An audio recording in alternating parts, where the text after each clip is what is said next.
नमस्ते। आज बात करेंगे एक ऐसे बड़े ऑनलाइन घोटाले की जिसने पूरे देश के इन्वेस्टर्स को सचमुच हिलाकर रख दिया। जी हाँ, हम बात कर रहे हैं ऑक्टाएफएक्स स्कैम की।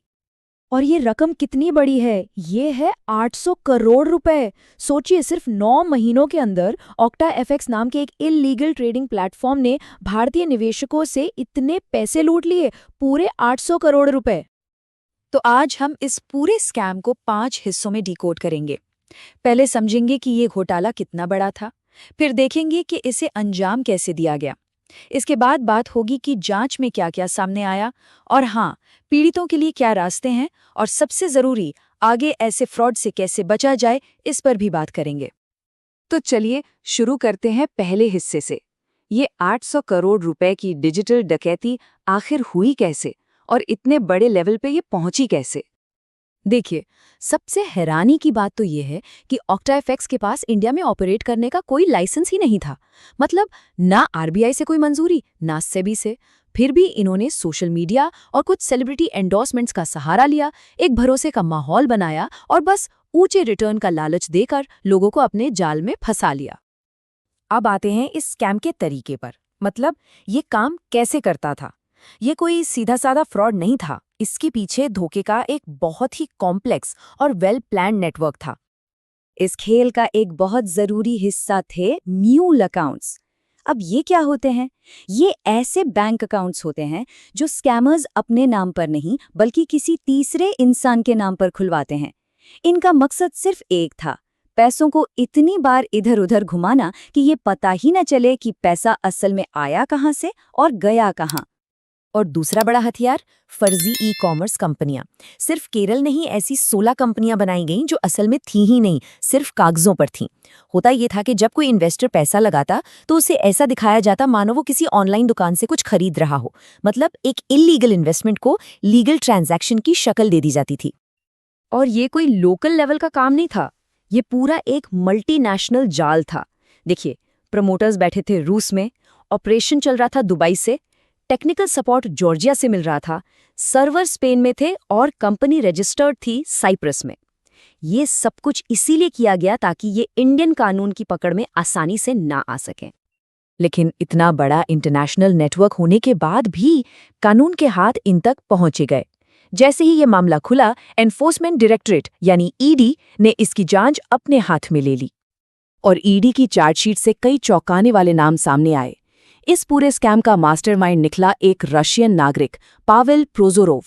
इसके अलावा कंपनी की सीईओ अन्ना रुदाया और कई दूसरी कंपनियां भी शामिल थीं। कुल मिलाकर 13 लोग और 41 कंपनियां, मतलब 54 एंटिटीज पर आरोप तय हुए हैं। और ईडी का एक्शन सिर्फ कागजों पर नहीं था। अब तक 172 करोड़ से भी ज्यादा की संपत्ति जब्त हो चुकी है।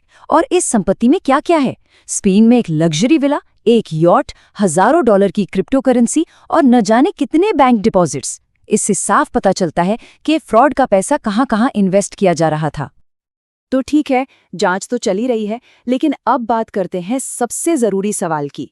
अगर कोई इस तरह के फ्रॉड का शिकार हो जाए तो उसे क्या करना चाहिए? ये जानकारी सबके लिए बहुत काम की हो सकती है। तो अपने पैसे वापस पाने के लिए कुछ स्टेप्स हैं जिन्हें फॉलो करना बहुत जरूरी है। सबसे पहला काम, अपने पास मौजूद सारे सबूत इकट्ठा कर लीजिए, जैसे transaction slips, screenshots, bank statements. दूसरा, फौरन cybercrime.government.in पर जाकर फाइनेंशियल फ्रॉड के तहत शिकायत दर्ज कीजिए। तीसरा, सेबी के स्कोर्स पोर्टल पर और अपने बैंक को भी तुरंत बताइए। और हाँ, अपनी शिकायत का लगातार फॉलो अप करते रहिए और अगर जरूरत पड़े तो किसी लीगल एक्सपर्ट की सलाह लेने में बिल्कुल ना हिचकिचाए। और हाँ, एक बात गांठ बांध लीजिए, ऐसे मामलों में टाइमिंग ही सब कुछ है। अगर फ्रॉड होने के 48 से 72 आवर्स के अंदर रिपोर्ट कर दिया जाए तो पैसे रिकवर होने के चांस बहुत ज्यादा बढ़ जाते हैं। इसलिए एक्शन लेने में जरा भी देर नहीं करनी चाहिए। तो ये तो हुई बात कि फ्रॉड होने के बाद क्या करें, लेकिन इससे भी ज्यादा जरूरी सवाल ये है कि हम भविष्य में ऐसे स्कैम्स से खुद को बचाएं कैसे। साइबर क्राइम एक्सपर्ट प्रोफेसर त्रिवेणी सिंह की एक बात यहाँ बहुत जरूरी है। वो कहते हैं कि ये अवैध ऑनलाइन ट्रेडिंग प्लेटफॉर्म सिर्फ एक फाइनेंशियल फ्रॉड नहीं है, बल्कि ये देश की सुरक्षा के लिए भी एक बहुत बड़ा खतरा है। और ये खतरा कितना बड़ा है, इसका अंदाजा इन आंकड़ों से लगाइए। 2023 में जहां फाइनेंशियल साइबर क्राइम से लगभग 7,500 करोड़ का नुकसान हुआ, वहीं 2024 में ये आंकड़ा बढ़कर लगभग 23,000 करोड़ हो गया। मतलब सिर्फ एक साल में 206% का उछाल। ये वाकई में चिंता की बात है। तो फिर सुरक्षित निवेश के लिए क्या किया जाए? यहाँ एक सिंपल सी चेकलिस्ट है। हमेशा चेक करें कि प्लेटफॉर्म सेबी या आरबीआई से रजिस्टर्ड है या नहीं। कोई अगर गारंटीड या बहुत ज़्यादा रिटर्न का वादा करे तो थोड़ा शक ज़रूर करें। अपना ओटीपी, पासवर्ड जैसी डिटेल तो कभी किसी के साथ शेयर ही ना करें। हमेशा 2 फैक्टर ऑथेंटिकेशन ऑन रखें और सोशल मीडिया या व्हाट्सएप पर आने वाले अनजान इन्वेस्टमेंट ऑफर से तो बिल्कुल दूर रहें। तो इस पूरी बातचीत का निचोड़ क्या है? बस इतना ही कि आज के डिजिटल ज़माने में थोड़ी सी सतर्कता, हर चीज़ को वेरीफाई करने की आदत और हर लुभावने ऑफर पर थोड़ा सा शक करना, यही डिजिटल फ्रॉड के खिलाफ सबसे बड़ा हथियार है। और आखिर में एक सवाल सबके सोचने के लिए, जैसे जैसे ये डिजिटल स्कैम्स और भी ज़्यादा हाईटेक होते जा रहे हैं, क्या हमारे फाइनेंशियल सेफ्टी के तरीके उन्हें रोकने के लिए काफ़ी मजबूत हैं? इस पर सोचना हम सबके लिए बहुत ज़रूरी है।